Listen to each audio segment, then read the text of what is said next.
माय माऊली नमस्कार. विविध ग्रंथातील एक महान ग्रंथ श्री संत एकनाथ महाराज कृत श्री भावार्थ रामायण कथासार अभिवाचन करत आहे. विभाग बालखंड भाग 5. श्री गणेशाय नमः. श्री रामचंद्राय नमः. श्री प्रथम श्रीरामाला वंदन करून प्रारंभ करते. श्री गणेशाय नमः. श्री रामचंद्राय नमः. राम आपल्याबरोबर येणार म्हणून विश्वामित्रांना आनंद झाला.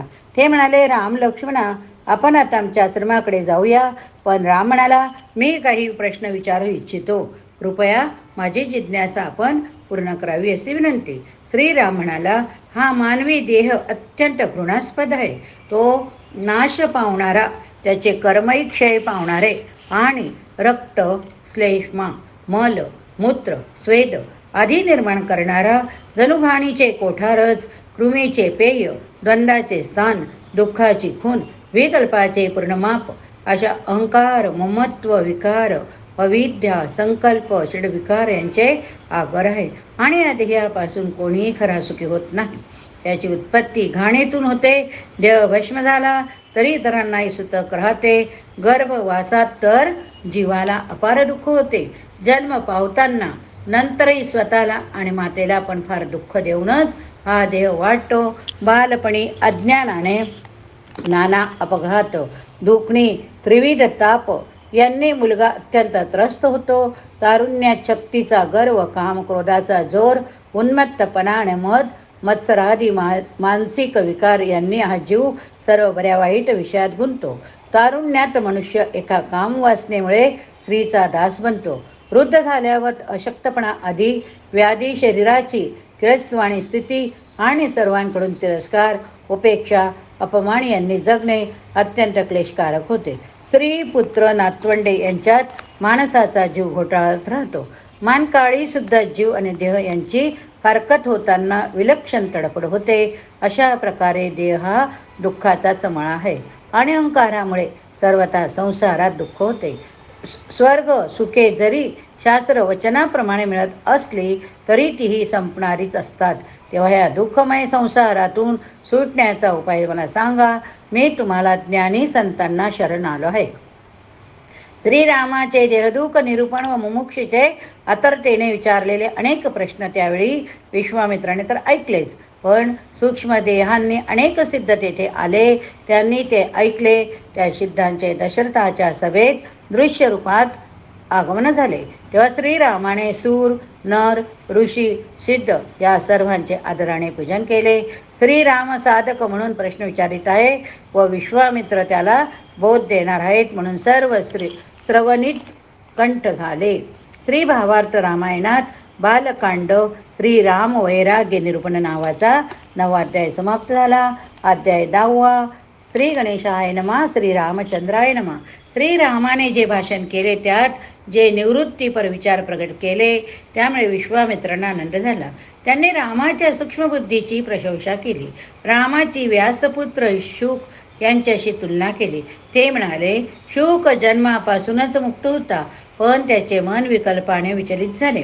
त्यामुळे त्याचे मन पुन्हा स्थिर करण्यासाठी सद्गुरूला शरण जाणे त्याला भाग पडले. तुझी आधीच पूर्ण ब्रह्मस्थिती असूनही तुझ्या मनात संशय उत्पन्न झाल्यामुळे तू संभ्रमात पडला आहेस. श्रीरामाने शुकाची कथा पूर्ण जाणून घेण्याची इच्छा प्रगट केली. तेव्हा विश्वामित्रांनी रामाला शुकाचे चरित्र सांगण्यास प्रारंभ केला. व्यासांचा पुत्र शुक हा जन्मताच ज्ञानी होता. त्याच्या ठिकाणी प्रखर वैराग्य होते. त्यामुळे व्यासांना न विचारताच तो त्यांच्या आश्रमाचा त्याग करून चालता झाला. व्यासांचे मन वात्सल्याने भरलेले. त्यांनी त्याला शुका ये, मागे फिर म्हणून वारंवार हाका मारल्या, पण शुकाची जाणीव विश्वरूप झालेली. त्यामुळे त्यांच्या हाकांना ओ म्हणून वनातील वृक्षांनीच प्रतिसाद दिला. व्यास शुकाकडून धावत गेले. मार्गात सिद्ध नामक सरोवरात अप्सरा नग्न होऊन स्नान करीत होत्या. शुक त्यांच्या समोरून स्वतः नसे चालत गेला, पण अप्सरा मुळीच लाजल्या नाहीत, लपल्या नाहीत, पण मागोमाग व्यास येतात त्या लाजल्या. काहींनी वस्त्र आत धरले तर काही पाण्यात लपल्या. ते पाहून व्यासांनी अप्सरांना प्रश्न केला, तुम्ही तरुण शुकाकडे पाहून लाजला नाहीत, पण मी समोर येताच का लाजलात? मी तर वृद्ध आहे. त्यावर अप्सरा म्हणाल्या, आपले ज्ञान भेदभावावर आधारलेले आहे. पण शुकाच्या ठिकाणी अभेद बुद्धी पूर्ण आहे. स्त्री पुरुष असा भेद त्यांच्या मनात नाही. व्यास म्हणाले, माझे ज्ञान भेदभाव मूलक आहे असे तुम्ही कशावरून म्हणता? अप्सरा म्हणाले, जेव्हा आपण आमच्या लाजण्याबद्दल प्रश्न विचारलात तेव्हाच आपण भेद मानता हे सिद्ध झाले. व्यास म्हणी समजले, पण अप्सरांचे बोलणे शुकाने ऐकले तेव्हा त्यांच्या मनात असा विचार आला की मी ज्ञानी आहे, पण माझे पिता व्यास काही माझ्यासारखे ज्ञानी नाहीत. झाले. शुकाच्या मनात ज्ञानीपणाचा अभिमान प्रविष्ट झाला. त्या अभिमानामुळेच त्याचे ब्रह्मज्ञान लोप पावले. हिंगामुळे गोड पदार्थाची चव बिघडते. दुधात ताकाचा थेंब पडला की त्याचे दही बनते. शुद्धीवर असलेल्या माणसाने धोत्राचे बीज खाल्ले तर तो भ्रमिष्ट होतो. त्याप्रमाणे शुकाच्या जाणीवेची शुद्धता बिघडली. व्यासाने ते ओळखले.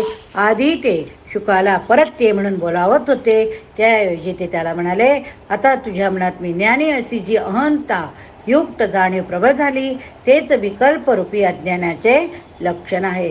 तुला निसंशय ब्रह्मज्ञान झालेले नाही.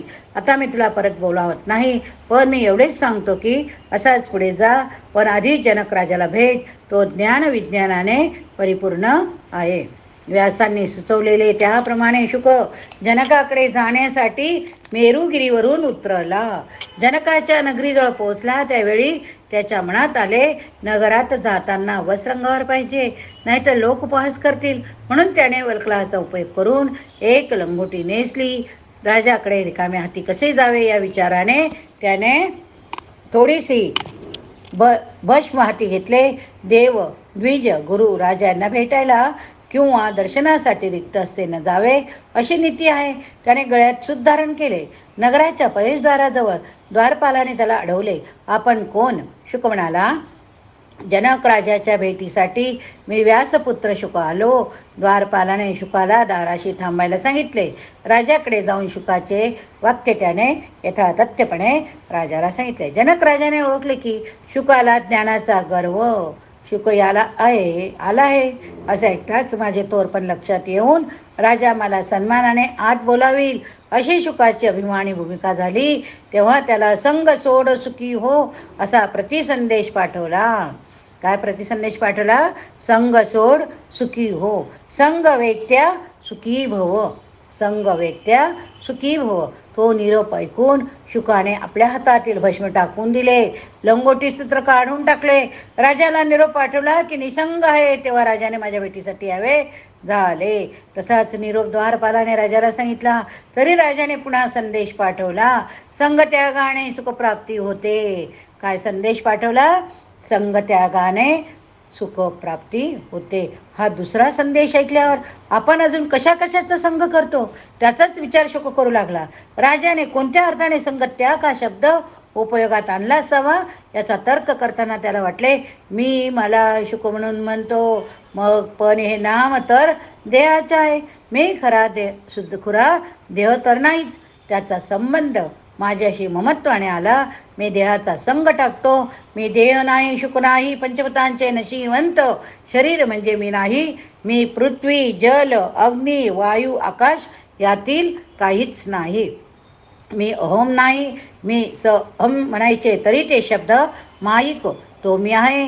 यातला तो ईश्वरसुद्धा मायोपाधी युक्त आहे. त्यावेळी शुक जरी राजद्वारे उभा होता तरी देहातीत निर्विकल्प समाधीत होता. तेव्हा द्वारपालाने जनकाला सांगितले, शुकाची अहमबुद्धी हरपली आहे. तो पूर्ण शुद्ध रूप आहे, स्वरूप आहे. राजाला आनंद झाला. तो द्वारापर्यंत गेला. शवकाकडून शुकाला उचलून त्याने अंतर्गृहात आणवले. तेथेही शुक देहातीत अवस्थेत राहिला. त्याची अवस्था ब्रह्मरूप झाली असे पाहून राजाने त्याला सिंहासनावर बसवून त्याची पूजा केली. तो देहबुद्धीवर आला तेव्हा जनक म्हणाला, मी जनक आपल्या भेटीस आलो. ते ऐकता शुक आनंदित झाला. त्याने राजाला वंदन केले. पुन्हा तो तटस्थ समाधीत गेला. त्याचे ज्ञान पूर्ण मुरले नव्हते हे राजाने ओळखले. सर्वत्र ब्रह्मत्वाचा प्रत्यय येईल अशी समत्व बुद्धी त्याची होईल तरच तो खरा ज्ञानी असा निश्चय करून योग्य शब्दात त्याने शुकाला उपदेश दिला. जनक हा गुरु, शुक हा शिष्य पाहणारा एक पाहिले जाणारे दृश्य वेगळे असे द्वैतही उरले नाही. गुरुवाक्यामुळे सर्व सृष्टीच आत्मरूप दिसू लागले. चराचर ब्रह्ममय झाले. शुकाच्या मनातील मी ज्ञानी अशी वेगळेपणाची धारणाच विरून गेली. त्याचे सर्व विकल्प नष्ट झाले. सर्व कर्मच परब्रह्मरूप झाले. जनकाचा निरोप घेऊन तो मेरू पर्वतावर गेला. तेथे तो निर्विकल्प निरंकार होऊन 1000 वर्ष योगमुद्रेत राहिला. समाधी युतुत्थान या दोन्ही अवस्था ओलांडून शुक पूर्णत्वाने राहिला. विश्वामित्राने शुकाची कथा रामाला सांगितली. जनार्दनाचा शिष एकनाथ म्हणतो, पुढील अध्यायात वशिष्ठ मुनी रामाला पूर्ण स्थितीचे निरूपण सांगतील. श्री भावार्थ रामायण बालकांड शुकजन संवाद नावाचा 10वा समाप्त. 11वा सुरू. बालकांड. श्री गणेशाय नमः. श्री रामचंद्राय नमः. विश्वामित्र म्हणाले, रामा, त्या शुकाच्या मनात जो ज्ञानीपणाचा विकल्प निर्माण झाला होता तो जनकाने दूर केला. तुझ्याही मनाची स्थिती तशीच विरक्तीची आहे, पण तुला विकल्प आला. तुला सद्गुरूची आवश्यकता आहे. विविधेय स्थिती प्राप्त झाली पाहिजे, म्हणजे विरक्तीही हवे नको त्या वृत्तीच्या म्हणजेच आवडीनिवडीच्या स्वरूपात राहणार नाही. वासनाक्षय म्हणजेच मुक्ती. विषयी वासनेची उत्पत्ती होणे हीच बद्धता व देहात असूनही विधेय स्थिती असणे म्हणजेच जीवनमुक्ती होय. रामाने विश्वामित्राचे बोलणे ऐकले. त्याच्या मनात आले, त्यांनीच मला उपदेश केला तर किती चांगले होईल. त्याचे मनोगत विश्वामित्राने ओळखले. त्याने रामाला सांगितले, तू गुरुपदेश तुमच्या सूर्यवंशाचे जे गुरु ब्रह्मर्षी विशिष्ट त्यांच्याकडूनच घ्यावा. ते सर्व प्रकारे तुझ्या गुरुपदाला योग्य आहेत. कुल गुरु श्रेष्ठ असताना कोणी अन्य गुरु करू नये असे रामाला सांगून विश्वामित्राने वशिष्ठांना विनंती केली, आपणच रामाला उपदेश द्यावा करावा. पूर्वी आपणासी मी वैर धरतो ते केव्हाच मावळले. खरा सद्गुरू शिष्यांना प्रत्यक्ष तत्वाचा अनुभव जाणून देतो. नुसते शब्द ज्ञान देऊन वादविवाद पटू करीत नसतो. शिष्य तोच की ज्याची या संसारातून तरावयाची तीव्र इच्छा आहे. गुरुच आपल्याला तारून नेणारे आहेत अशी श्रद्धा आहे. लोकात कीर्ती व्हावी अशी इच्छा आहे. तो विरक्त नव्हे, शिष्यही नव्हे. जे अशा मनुष्याला ब्रह्मज्ञान देऊ जातात ते चुकतात असे समजावे. दुसऱ्या गुरुच्या शिष्याला जे उपदेश करतात तेही चुकतात. सदिच्छा पारखून त्याचे सद्गुण पाहून त्यालाच गुह्य ब्रह्मज्ञान द्यावे असे जी गुरु करतात तोच पारमार्थिक गुरु होय. वशिष्ठ मुनी आपणच श्रीरामाला उपदेश देण्यास योग्य आहात. विश्वामित्राचे भाषण ऐकून तेथे उपस्थित असणाऱ्या सिद्ध ऋषीजन यांनी त्यांची प्रशंसा केली. वशिष्ठांची थोरवी मुक्त कंठाने गायली. त्यावेळी वशिष्ठ म्हणाले, हे विश्वामित्र ऋषे, शिष्य किती योग्यतेचा असला तरी जोपर्यंत त्याने प्रश्न विचारला नाही, जिज्ञासा प्रकट केली नाही, तोपर्यंत त्याला उपदेश करू नये. येथे रामाने प्रश्न तर केला आहेच. उपदेश देण्यास आपण सुद्धा पूर्ण समर्थ आहात, पण मीच उपदेश द्यावा अशी आपली इच्छाच नव्हे तर आज्ञाच आहे. आपल्या आज्ञेचे पालन मी करीन. मी रामाला उपदेश करीन. त्यावेळी रामाने सद्भावाने सर्व भावाने वशिष्ठांना साष्टांग नमस्कार केला. श्रीराम स्वतः ज्ञानाच्या अतीत चैतन्य घन परमात्मा असूनही गुरु शिष्य परंपरा जपण्यासाठी मानवी गुण, सच्चिज्ञाचे गुण यांचे उत्तम उदाहरण लोकात दृढ करण्यासाठी गुरूंना शरण गेला, हे वाचकांनी लक्षात घ्यावे. मग श्रीराम म्हणाला, मी प्रारब्धाधीन आहे. मला स्वतःला त्याप्रमाणेच वर्तावे लागते. मी प्रारब्धापुढे अगदी बापूड आहे. असं मी देहाने प्रारब्धहीन आहे तरी मला ब्रह्मज्ञान होईल अशी आपण कृपा करावी. वशिष्ठ म्हणाले, मनुष्य देह प्राप्त झाल्यावर देहासक्ती न धरता माणसाने त्याच उत्तम साधनभूत देहाचा उपयोग परमार्थासाठी करावा. हा देह एरवी मिथ्या आहे, खोटा आहे, पण याचाच विनियोग योग आत्मज्ञान प्राप्त करून घेण्यासाठी करावा. त्यासाठी प्रथम मनोजय वासनांचे नियंत्रण करावे. आपल्या ठाई चांगल्याही वासना असतात, वाईटही वासना असतात. त्या ओळखून वाईट वासना टाळाव्या आणि विवेकबळाने हळूहळू प्रयुक्तीने शुभका वासनाच धराव्यात. त्यासाठी सतत दक्षपणे अनुसंधान ठेवावे. मनोजय वासना विजय करताना आपल्या एका विचाराने दुसऱ्यावर नियंत्रण ठेवावे. आपल्या एका अंगाने दुसऱ्या अंगाला थोपवावे.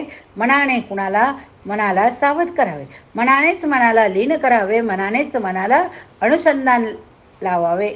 यासाठी क्षणोक्षणी मनोजयाचा नवा दृढ संकल्प करावा. क्षणोक्षणी मन वळवावे लागते. जर अभ्यास केला नाही तर वेदशास्त्राचे शब्द ज्ञान क्षीण होते, पण एकदा आत्मज्ञान झाले की ते जन्म मरणातून सोडविते. मनुष्य परमानंदात राहतो. असे असूनही ज्यांना अनुताप नाही, जो विरक्त होत नाहीत, तेच साधक दुःख कष्ट सोसताना दिसतात. संसार विषयांना आसक्त होऊन मूर्खपणाने जगण्यापेक्षा निर्धन होऊन भिक्षा मागत हिंडणेही बरे. पण मनाचा अनुताप विरक्तीस आत्म विवेक हा साधकाच्या ठाई अत्यंत आवश्यक होय. सद्गुरूंना शरण जाण्याने तो प्राप्त होतो. वशिष्ठांनी असा साधनेचा गाभाच श्रीरामाला सांगितला. तेव्हा श्रीरामाने विचारले, आचार्य, या जगाच्या मायाजालात व्यवहार करताना यातून मुक्त कसे व्हावे? आत्मप्राप्तीचा उपाय सांगा. पुढे श्रीराम म्हणाले, गुरुवाक्येनेच ब्रह्मज्ञान होते असेच शास्त्र सांगते. वशिष्ठ म्हणाले, अरे श्रीरामा, उपदेश करण्याचा व्यवहार हा केवळ लोकसत्ता पालनाचा व्यवस्थापनाचा पालनाचा भाग आहे. गुरु काही एखाद्या पदार्थाजवळ बाळगावा तरी ब्रह्मज्ञान जवळ बाळगत नसतो, शिष्याच्या हातात देत नसतो. खरी श्रद्धा हीच शिष्याला ब्रह्मज्ञानी करत असते. गुरु न सांगता सांगतो व शिष्य कान नसताही ऐकतो, अशी ब्रह्मज्ञानाची विचित्र स्थिती असते. कासवी ज्याप्रमाणे कृपादृष्टीने आपल्या पिलांचे पालनपोषण करते, त्याप्रमाणे शिष्यांचे रक्षण, ज्ञानबोध, ब्रह्मसमृद्ध ब्रह्मस्वरूप तत्व या गोष्टी गुरु साधित असतात. शिष्याच्या ठाई वर्ण, आश्रम, देह, ज्ञानीपणा यापैकी कशाचाही देहाभिमान असता कामा नये. नाहीतर गुरुने दिलेले गूढ ब्रह्मज्ञान फुकट जाते. विषय, धन आणि कीर्ती यांची वासना शिष्याला असेल तर गुरुप्रोक्त ज्ञानाचा तो बाजार मांडतो आणि त्याला परमार्थ प्राप्ती होतच नाही. म्हणून विरक्ती, चित्तशुद्धी यांची शिष्याच्या ठिकाणी फार आवश्यकता असते. रामाने प्रश्न विचारला, या अवाढ्य विस्ताराच्या ब्रह्मांडाचे ज्ञान साधकाच्या छोट्याशा जाणीवेत कसे काय होणार? वशिष्ठ म्हणाले, गुरुवाक्य श्रवण करताच शिष्य विलंब न लावता ब्रह्मज्ञानी होतो.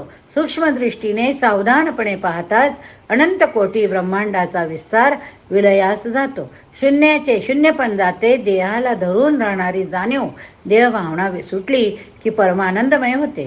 तंतू पाहिला तर वस्त्राचा आकार दृष्टीपुढे न येता फक्त तंतू दिसतात. तसेच विश्वाचे विस्तारलेले पणा लयास जाऊन अंतर्यामीचे सूक्ष्म ब्रह्मतत्वच जाणीवेशी मुळात जसे ऐक्याने असते तसे तत्क्षणी प्रत्यास येते. सत्संगाचे यासाठीच महत्त्व आहे. द्रष्टा, दृश्य, दर्शन हे विविध कार्य सद्वाक्याचा बोध होताच विलयात जाते आणि पहानेच संपून सर्वत्र एकच एकतत्व उरते. येथे ब्रह्मांडाचा दृश्य विस्तार हा चैतन्याचाच विलास होय. त्यात व्यापकत्व, अनेकत्व असे काही याचाच अनुभव येतो. मीपणा नाहीसा होतो. जगदाभासही नाहीसा होतो. सर्व विषय ब्रह्मरूपच असतात.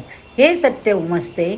श्रीरामा, परमानंदचे एक लक्षण म्हणजे साधकाला विषयाचा त्याग करायचीच आवड. साधकाला विषयाचा त्याग करायचीच आवड असते. हे होय, कारण विषयाची गोडी ही मुळात त्या पदार्थात नसून आत्मा हेच तिचे स्थान हा बोध होतो. वृत्ती आत वळून स्वात्मानंदात चित्त राहते. श्रीराम म्हणाला, पूर्वी काही धैर्यवंत लोक विशोक अशा ब्रह्मस्थितीला प्राप्त झाले. तशी शोकरहित स्थिती माझ्या अनुभवास का येत नाही? तत्काळ ब्रह्मप्राप्ती कशी होईल ते मला सांगा. वशिष्ठ म्हणाले, श्रीरामा, भोगेच्छा हीच बंधनकारक असते आणि भोगेच्छाचा त्याग हाच मोक्ष होय. त्यासाठी मनानेच मनाचा निग्रह करावा. मनाने मनावर आक्रमण करावे. मनाने मन धरावे. मनाने मन मारावे. मग देहाचा चैतन्याचा ठसा होईल. स्वतः तू ब्रह्मरूप होऊन इंद्रियांच्या प्रवृत्ती ब्रह्मस्वरूपच आहेत. काही मिळाले वा न मिळाले ती तरी काहीच फरक पडत नाही. भाव अभाव यांनी ती स्थिती विचलित वा खंडित होत नाही.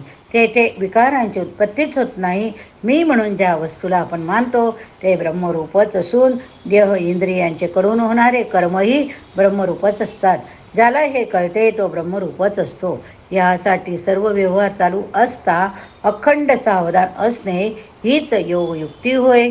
जागृती स्वप्न, गाढ झोप या तिन्ही अवस्थात ही सावधानता असावी लागते. ही सावधानता म्हणजे काय हो? जे जे दिसते, प्रत्ययाला येते, पंचेंद्रियाने समजते, पंचकर्मेंद्रियांनी घडते ते ब्रह्मच होय. ब्रह्म व्यतिरिक्त काहीच नाही असा अनुभव सतत येणे म्हणजेच ही सावधानता.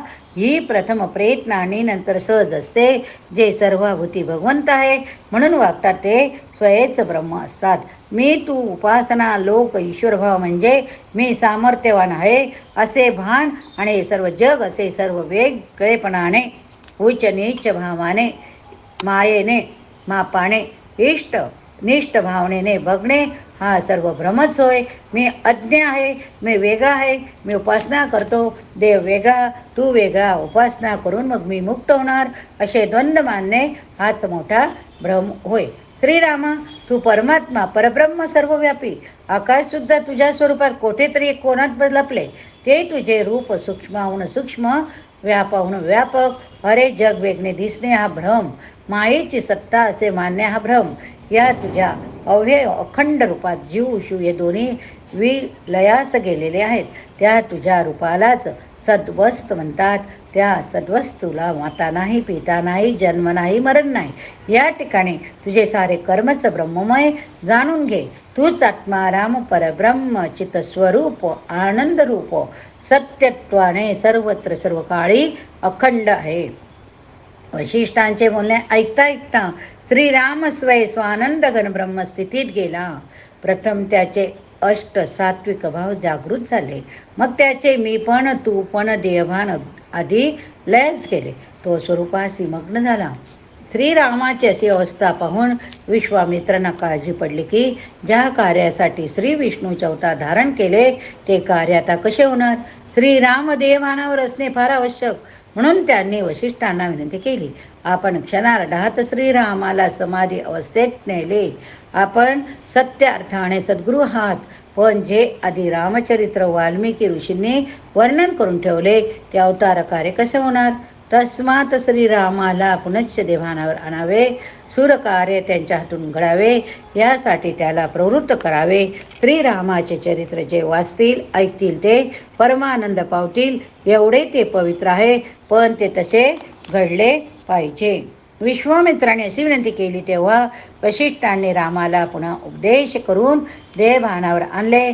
ते म्हणाले, श्रीरामा तू अंतरंगात ब्रह्मवाक्यात राहा. बाह्यता मात्र नाना रूपे पाहून व्यवहारिक सत्तेप्रमाणे आचरण कर.